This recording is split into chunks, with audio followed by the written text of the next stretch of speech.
This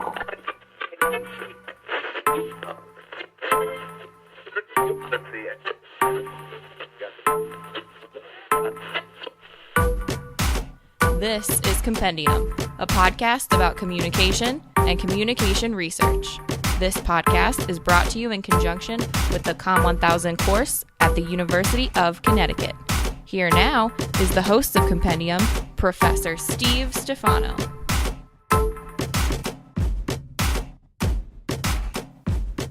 All right, hello everybody, and welcome to the very first episode of Compendium, the podcast we've designed to accompany the COMM1000 course here at the University of Connecticut. I'm your host, Steve Stifano, and also the professor of the COMM1000 course here at UCONN. And let me start by kind of giving you an overview of what we hope to do this semester. So we've pointed out before in the course that in a large lecture format with communication, and especially an introductory course to communication, it's easy to touch upon a topic here or there, but it's kind of hard to get into it in detail. It's kind of hard to elaborate to a degree that would really cover something completely. In addition to that, it's also easy for things to seem kind of big picture, not necessarily specific, detailed. It's hard to get into the nuances or, to say it like this, the humanity of what it means to work in the field of communication, to study communication, who are the people who do this kind of research, and what are their interests, what got them into it, what kept them in it. And really our goal with this podcast is to focus on those sorts of things. We want to get to know some people who are doing some interesting work. We want to talk to them about their work. And we want to hopefully come away with some really interesting stories. At some point in the semester, too, we may also design a podcast where we go a bit more into detail on a specific topic or two and maybe assemble more of a journalistic feature piece. It is my hope that through listening to this podcast, whether you're in the course or not, you'll have an opportunity to better understand communication, better understand the people working in communication, and overall, hopefully, come away with something you might not have come away with before. It's also my hope that if you find any of the guests that we have on interesting or any of the topics that we cover interesting, you can reach out either to me or to the guests themselves for more detail and more information. So let's get started.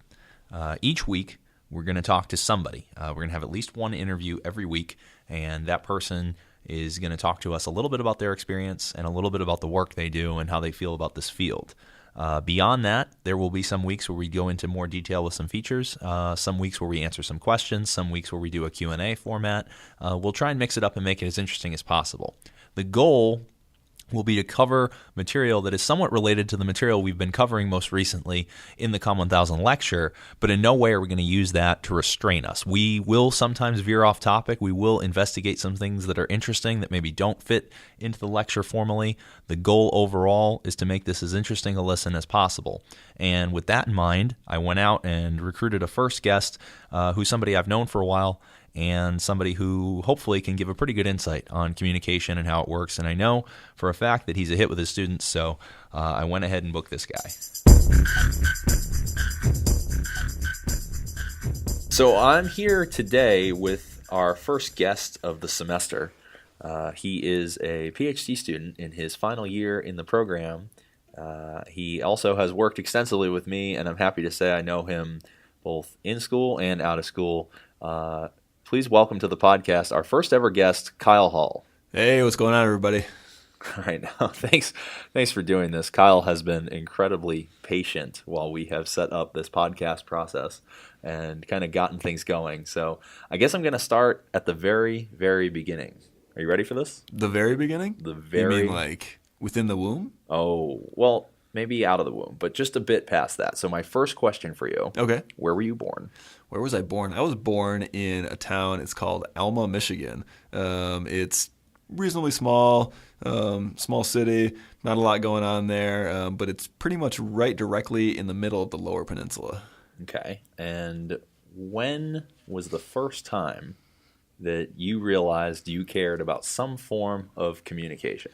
Well, I think that to be honest, when it really started is, and I didn't even really realize that it was communication. I mean, when you're in high school or something like that, you don't take communication courses, and so I realized that a lot of my friends were always posing situations to me or asking me, like how should I say this to a girl, or what should I do, or how's my relationship going, and things like that. And I always would give advice based on my logic, which usually worked, but I noticed that people were asking me, and I wasn't quite sure why. So you were like the man on campus, so to speak? Yeah, I guess. I don't know. I was the person to go to if you had some type of relational problem. And I think that actually it's funny that you say that, but I feel like a lot of people that got into this communication field had that realization that their friends, family, etc., would look to them for advice or perspective on trying to sort out situations. And it really does change kind of the way you view communication once you stop becoming somebody who communicates and start becoming somebody who helps other people communicate. Oh yeah, definitely. I mean, even when I was in high school, I mean, my parents would ask me if something that they had written sounded good. And I'm like, well, you have numerous years of experience beyond my own. I don't really know if I'm the person for it, but apparently I am. I still am today. All right, so let's move ahead a little bit. Okay. Where did you go to college? Oh, I did my bachelor's and my master's degree at Central Michigan University. It's about a half an hour away from where I grew up. So I spent a good solid 6 years there. All right. Your first communication course. Oh yeah, I mean, and which I think is the most common for most people that take a comm class. But I took it was a combined intro to comm / public speaking in the same course. That was my first attempt at a course like that. Yeah, intro to comm and public speaking. And what did you get out of that? Where was the moment where you said, I want to go further? Well, actually, the interesting thing about that is I did the course, and as usual, just like everybody else, I was really nervous, and I'd get a lot of stress about giving a speech and things like that. But I was selected out of the class, and I was suggested that maybe I could be an aide in that course the next semester to help struggling students, because apparently I had done well. I took that opportunity, and then things just went from there. It's funny that you say that.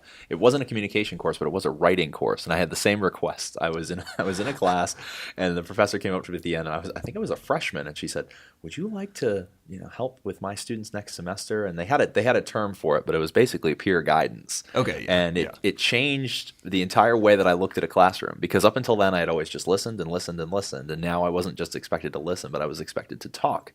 And I remember that distinct feeling of saying, "Oh, I'm here to help," and eventually you grow into it, right? Oh well, yeah. I mean, you gain a voice, like a teaching voice. Sometimes we talk about, but it was weird because I was helping students that were, many of them that were older than me, and I took on a role where I was even giving talks during class and like mini lectures and things like that. And I think that when you start doing something like that, your confidence in what you can do and your ability just grows exponentially. Okay, so let's move forward a little bit. All right. You major in communication at some point or another. Oh yes, yeah, yep. I've done communication throughout. I mean, I was going to initially, and let it be known, I was going to be a TV weather person because I thought that would be awesome.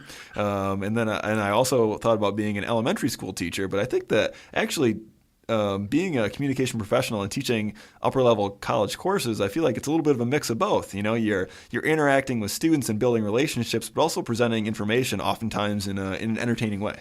Okay, a weatherman, huh? Well, of course.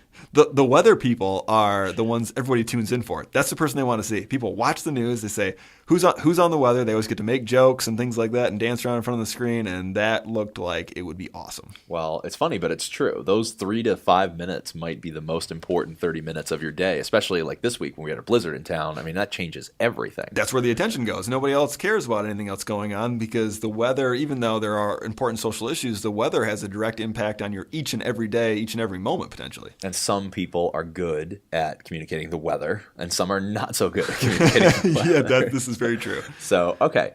So you get into graduate school. Yes. And when was the moment when you realized, did you realize before or after you started graduate school that this is what you wanted to do? You wanted to become a college professor. You wanted to teach communication. Well, I thought when I finished my undergraduate degree, I decided to apply to Central Michigan again because I got the opportunity to teach my own course even as a master's student. And I thought my thought process was, well, we'll see how this goes. If I really like teaching, maybe I should stick with it. I really hadn't done any research throughout my master's program, but after I was finished, I thought, this is something that I could do. I mean, really, you're sitting around not to say anything that it's easy by any means, because it's actually wildly difficult and crazy time consuming. But you get to sit around and talk about ideas, which is just fun.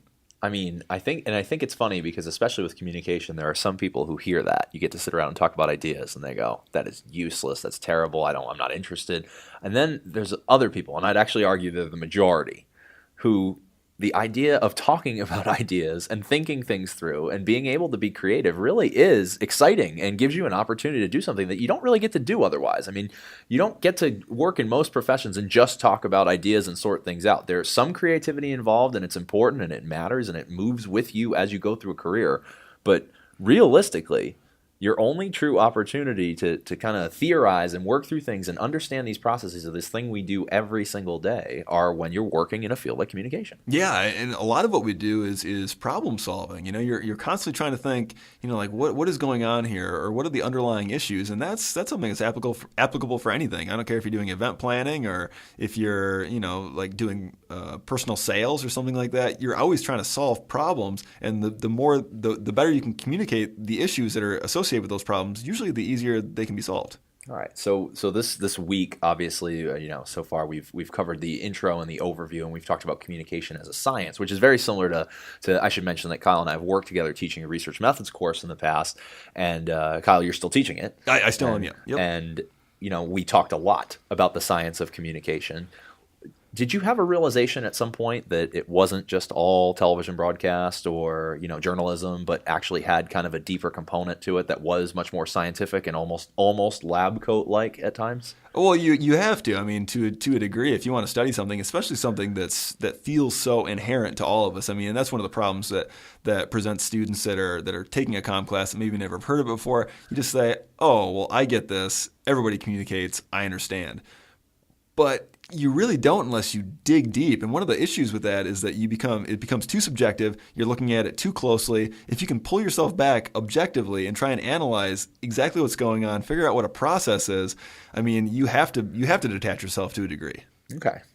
So now I'd like to talk to you for a minute or two about your research. Sure. Okay, so all of the scholars in our department do research. All the scholars in our field do research to some degree and in a lot of different ways. And hopefully with this podcast, we're going to have an opportunity to talk to a lot of different people about a lot of different types of research. So Kyle, you're coming down the stretch. You're working on your dissertation at this point.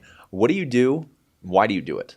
Okay. I think that, overarchingly, I've always seen myself as an interpersonal communication researcher. I'm not really big into mass media, but I think that when it comes to interpersonal, I do interpersonal nonverbal persuasion, and so any of those components in any type of form or connection is usually something that I find interesting. I've done some stuff with mass media, specifically with video games, because I think that video games involve an inherent social, interpersonal, relational competitiveness, and so everything can mix together, but I think that focusing on interpersonal issues is what I'm all about. Specifically with my dissertation, I'm interested in how people are connected or disconnected, which could be through competition or cooperation or inclusion, exclusion, and then how competence factors into that, such as when you succeed or fail and how people perceive you. All right. Okay. So you've done this interpersonal thing. You've done this communication thing to some degree. It means that you have some background in dealing with people.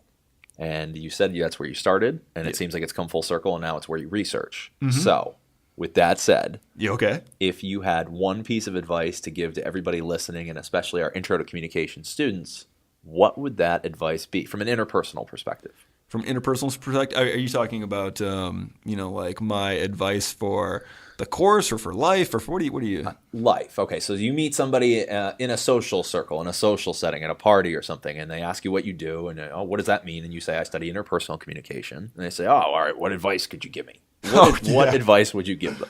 Oh man, the advice that I would give somebody. I think that one thing that will help everyone is to just be more open.